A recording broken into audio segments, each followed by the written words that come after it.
Olá, eu sou o professor Diogo. Essa é a segunda aula de História, onde o tema é Democracia Racial. Será analisado as obras de Gilberto Freire e Florestan Fernandes.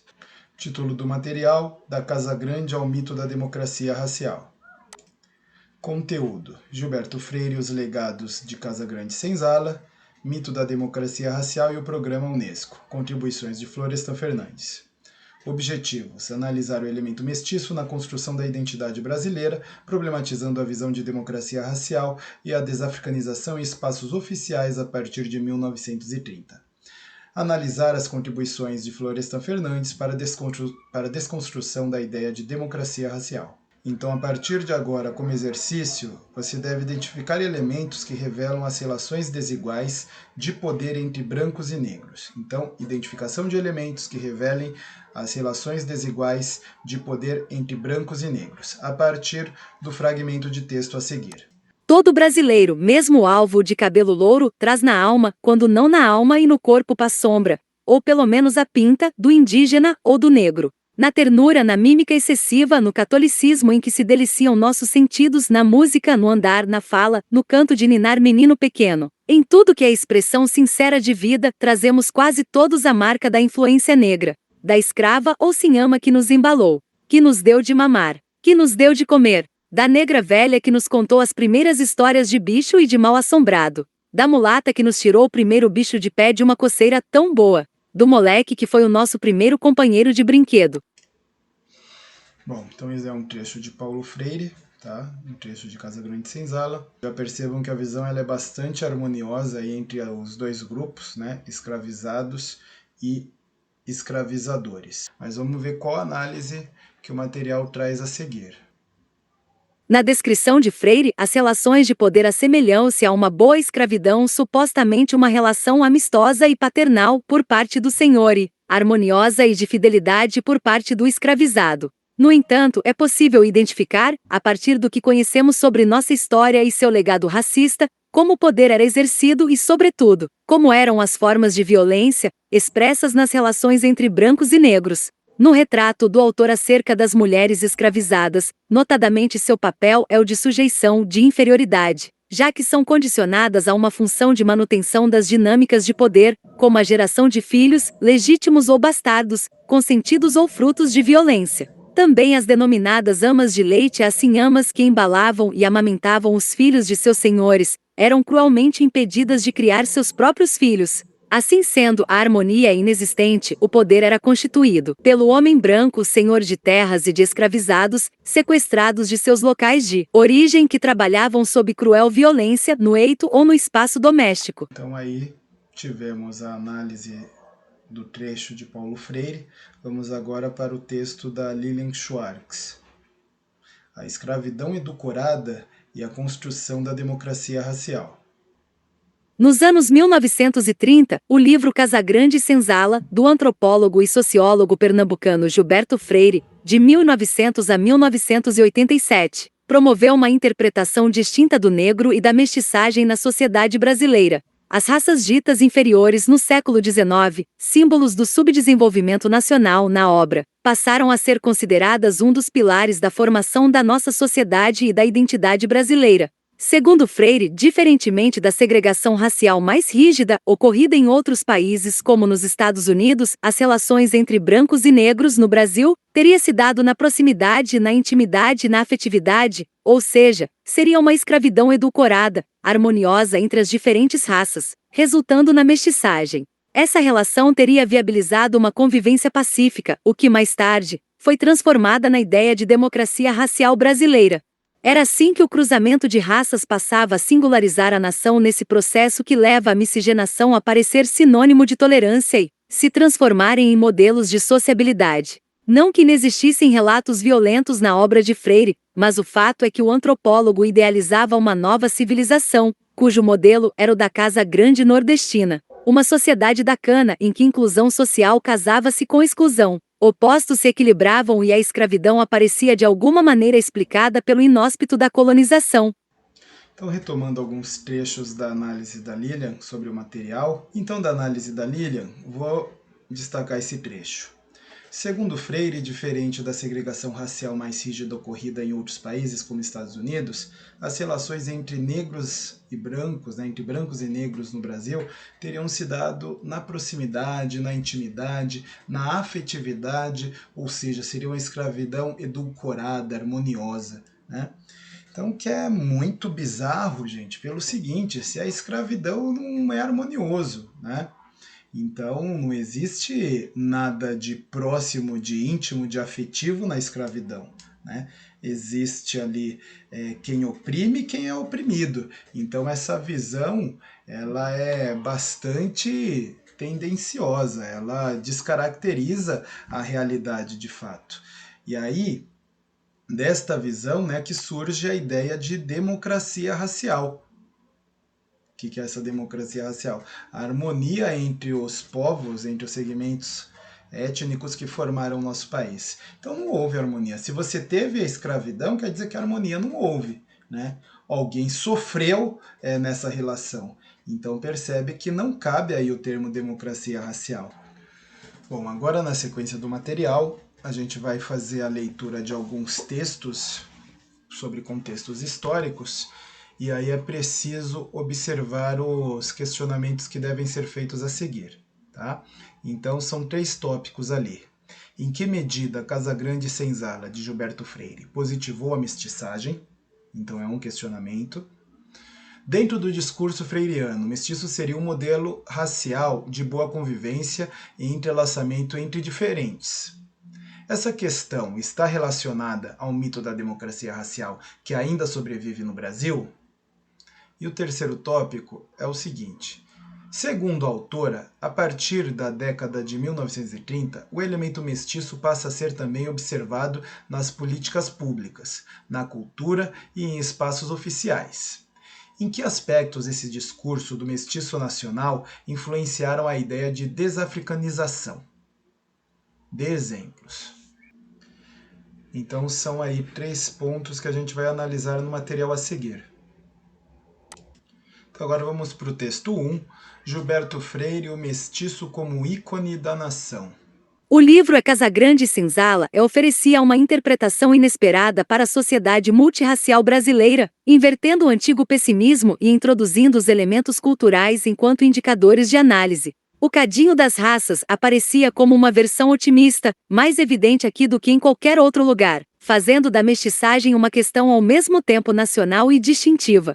Freire mantinha intocados em sua obra, porém, os conceitos de superioridade e de inferioridade, assim como não deixava de descrever a violência presente durante o período escravista. A novidade estava na interpretação que descobria no cruzamento de raças um fato a singularizar a nação, nesse processo que fazia com que a miscigenação parecesse por si só sinônimo de tolerância. É nesse ambiente também que, para além do debate intelectual nos espaços mais oficiais, o mestiço vira nacional, paralelamente a um processo de desafricanização de vários elementos culturais, simbolicamente clareados. A feijoada, por exemplo, até então conhecida como comida de escravos a partir dos anos 1930 se converte em prato nacional, carregando a representação simbólica da mestiçagem. O feijão e o arroz remeteriam metaforicamente aos 2 grandes segmentos formadores da população. A capoeira, reprimida pela polícia do final do século XIX e incluída como crime no Código Penal de 1890, é oficializada como modalidade esportiva nacional em 1937. Também o samba sai da marginalidade e ganha as ruas, enquanto as escolas de samba e seus desfiles passam, a partir de 1935, a ser oficialmente subvencionados. Da mesma maneira, a partir de 1938, os atabaques do candomblé passam a ser batidos sem interferência policial. Até mesmo o futebol, originariamente um esporte inglês, foi sendo associado a negros, sobretudo a partir de 1933, quando a profissionalização dos jogadores tendeu a mudar a coloração dos clubes futebolísticos. Então agora a gente parte para a correção partindo daqueles 3 tópicos a serem analisados. Apesar das críticas de Freire em relação à violência do sistema escravocrata, sua abordagem culturalista privilegiou as relações patriarcais do espaço doméstico, ou seja, o privado, acabando por relativizar a violência aos escravizados da Casa Grande, que supostamente eram parte da família. A escravidão doméstica seria, uma boa escravidão. Além desse aspecto, a valorização do mestiço relegou ao negro um papel secundário, principalmente ao não desconstruir a ideia de hierarquias raciais em sua obra. Segundo a autora, o branco é sempre o exemplo civilizatório, acompanhado do indígena, que trouxe seus hábitos higiênicos e alimentares, e por fim, o negro, com sua religiosidade lúbrica. De certa forma, Freire cria uma imagem de que em nossa sociedade, houve um hibridismo que amoleceu as tensões e constituiu as condições histórico-geográficas de uma sociedade tolerante e sincrética. Por fim, a valorização da mistura de raças desdobrou-se para além do discurso intelectual, nas políticas públicas, na cultura e em espaços oficiais no contexto da ascensão de Getúlio Vargas em 1930 e, posteriormente, durante o Estado Novo, que forjou uma identidade nacional. Esses símbolos nacionais, agora institucionalizados, retiram do negro suas ancestralidades e contribuições à cultura brasileira, tornando-a uma especificidade do nacional do mestiço, clareando os traços e os elementos culturais, o que levou a uma desafricanização, na capoeira, no futebol, no samba e nas religiões de matriz africana. Bom, agora vamos continuar com o material As Falácias da Democracia Racial. Desconstrução do mito. Então, é o mito a ser derrubado. Então, falácias vem aí de mentiras, Mentiras da democracia racial. Então, vamos à leitura do material. Na década de 1950, após 2 guerras mundiais, a Unesco, Organização das Nações Unidas para a Educação, Ciência e Cultura, propôs um estudo, já que no imaginário internacional, o Brasil vivia uma democracia racial, um verdadeiro paraíso racial, ainda que com um passado marcado pela escravidão. Nesse contexto, ao atuar na proposta da Unesco, o sociólogo Florestan Fernandes, de 1920 a 1995, em suas pesquisas e análises desdobradas em obras, como A Integração do Negro na Sociedade de Classes, 1965, e O Negro no Mundo dos Brancos, 1972, desconstruiu a teoria da democracia racial, transformando-a em um mito, demonstrando que o Brasil não vivia uma experiência harmônica e sem conflitos, mas era um país racista e profundamente desigual. Havia uma interpretação enraizada, na teoria de alguns autores anteriores ao sociólogo, que se pautava na ideia de que, após a abolição, os negros não tinham se inserido no mercado de trabalho, porque eram indolentes, incapazes, não se adequavam. E Florestan Fernandes revela que a falta de inserção da população negra deveu-se pela omissão das elites, que não promoveram uma transição e alternativas para o trabalho livre e vida digna. Na disputa com brancos por trabalho, tornam-se explícitos os conflitos raciais. Fernandes pontua, com base nas pesquisas encomendadas pela Unesco, que a cor da pele marcava a posição social no Brasil, em um sistema de hierarquização social em que o prestígio se dava por critérios de classe no capitalismo, em uma sociedade de mercado supostamente democrática. Haveria uma acomodação racial vigente do branco, camuflando o conflito de classes. O racismo dissimulado levou à exclusão social pela cor da pele do negro do preto, apagando o sentido de classe subalterna explicitada na estrutura social brasileira. Então, uma questão para reflexão. Qual a reflexão trazida por Florestan Fernandes sobre a inclusão, exclusão do negro e do mulato após a abolição? Quais as críticas apresentadas e como se desconstrói a ideia de democracia racial? Posta essa questão, vamos para a análise do texto 2. O negro no mundo dos brancos. A sociedade colonial foi montada para o branco. A nossa história também é uma história do branco privilegiado para o branco. O negro foi exposto a um mundo social que se organizou para os segmentos privilegiados da raça dominante. Ele não foi inerte a esse mundo. Do outro lado, esse mundo também não ficou imune ao negro. O negro permaneceu sempre condenado a um mundo que não se organizou para tratá-lo como ser humano e como igual. Quando se dá a primeira grande revolução social brasileira, a abolição da escravatura, na qual esse mundo se desintegra em suas raízes. Nem por isso ele contemplou com equidade as 3 raças e os mestiços que nasceram do seu intercruzamento. Ao contrário, para participar desse mundo, o negro e o mulato se viram compelidos a se identificar com o branqueamento psicossocial e moral. Tiveram de sair de sua pele, simulando a condição humana padrão do mundo dos brancos.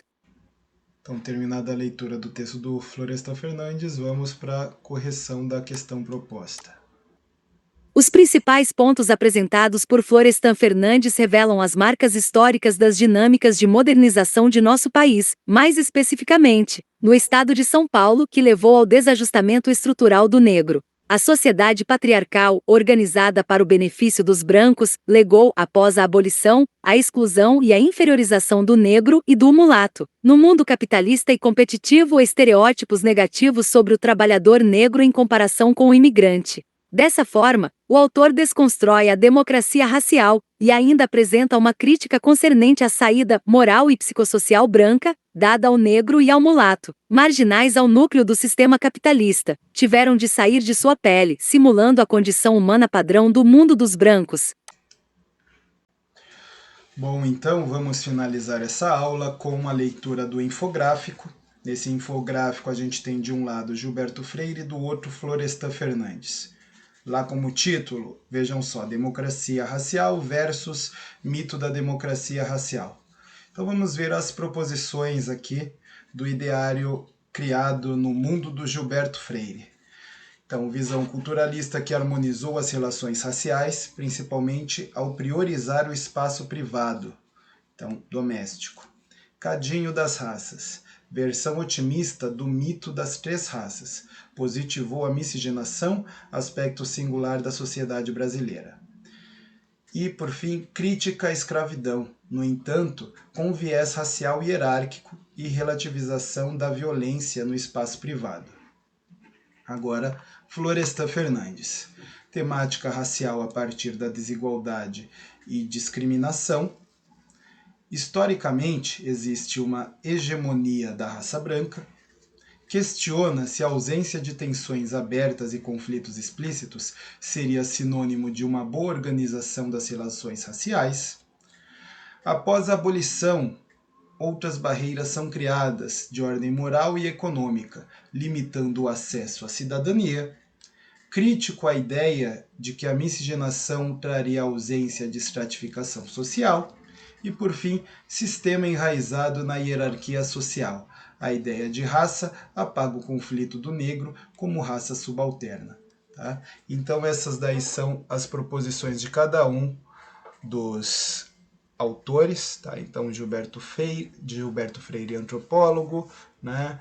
Um estudioso da época em que estava inserido. Florestan Fernandes, sociólogo. Tá? Então fez todo um estudo, como vocês viram anteriormente, encomendado pela Unesco, encomendado pela ONU, que percebeu, né, que a visão que se tinha de democracia racial ela era uma distorção do que era praticado no Brasil, do que é praticado na realidade brasileira. Então o Brasil, sim, é um país bastante desigual, tá?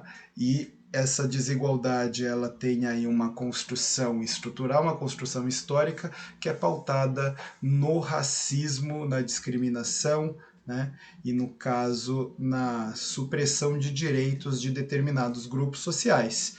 Então tudo isso aí foi desmistificado, foi exposto nos estudos de Florestan Fernandes. Então, para finalizar a sessão que aprendemos hoje, temos aí as duas sínteses. Tópico 1. Analisamos o elemento mestiço na construção da identidade brasileira a partir do modernismo e da visão culturalista de Gilberto Freire, problematizando a visão de democracia racial e a desafricanização da cultura negra nos espaços oficiais a partir de 1930. Analisamos as contribuições de Florestan Fernandes para a desconstrução da ideia de democracia racial a partir de seus estudos iniciados com o programa Unesco. Então são os dois pontos, tá? Gilberto Freire, ali sob forte influência do modernismo da década de 20, e a ideia de que o mestiço, a miscigenação, ela ocorre porque os três grupos étnicos no Brasil viviam sobre forte harmonia e paz, tá?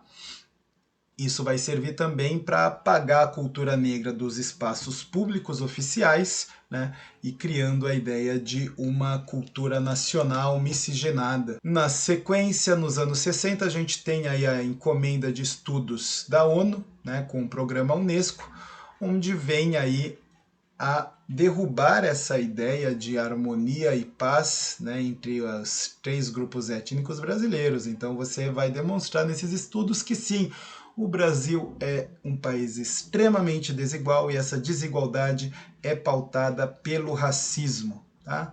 Então existe aí um racismo, uma violência velada, ok? Então esses daí foram os 2 pontos analisados nessa aula. Então finalizamos por hoje e até a próxima aula. Tchau, tchau.